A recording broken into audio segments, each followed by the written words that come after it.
এখনই ঘর থেকে বের হয়ে যা। তুমি আমাকে মারলে তোমার সাথে আমি এক মুহূর্তও থাকতে চাই না। আমি তোমার থেকে মুক্তি পেতে চাই। হ্যাঁ হ্যাঁ, যাও যাও।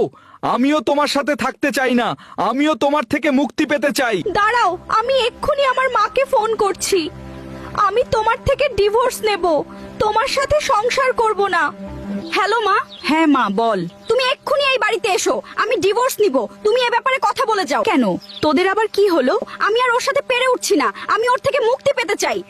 দেখ মা, তোকে এত টাকা পয়সা খরচ করে বিয়ে দিলাম যাতে তুই সুখে শান্তিতে সংসার করতে পারিস, ডিভোর্স দেবার জন্য না। সংসার করতে গেলে এই রকম ছোটখাটো ঝামেলা হতেই পারে। শোন মা, তাছাড়া বিয়ের পর শ্বশুর বাড়িতে গিয়ে মেয়েদেরকে অনেক কিছু মানিয়ে নিতে হয়। কিন্তু মা। কোনো কিন্তু না। তোদের এই ঝগড়া ঝামেলার মধ্যে আমাদেরকে টেনে আনিস না। আজকে তোদের ঝগড়া হয়েছে, কালকে তোদের মিল হয়ে যাবে। আমরা যদি এই বিষয়ে নাক গলাই তাহলে জামাইয়ের সাথে যে মিষ্টি সম্পর্কটা আছে সেটা নষ্ট হয়ে যাবে। তাছাড়া জামাই মনে করবে আমরা তোকে কুমন্ত্রণা দিচ্ছি। অতএব তোদের নিজেরা ঝামেলা নিজেরাই মিটিয়ে নে। তুমি আমাকে যতই বোঝাও, আমি ওর সঙ্গে থাকতেই চাই না।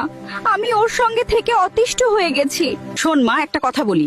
মেয়েদের সংসার ভাঙার 4টি কারণ থাকে: রাগ, জেদ, মুখের ভাষা। আর একটা বিশেষ কারণ হলো বাপের বাড়ির কুমন্ত্রণা। আর আমি যতদিন বেঁচে আছি এটা তোর সাথে হতে দেব না। শোন মা, মাথা ঠান্ডা কর, আর জামাইয়ের কাছে গিয়ে এক্ষুনি ক্ষমা চেয়ে নে। আমাকে যদি মা মনে করিস তাহলে তুই আমার কথা নিশ্চয় রাখবি।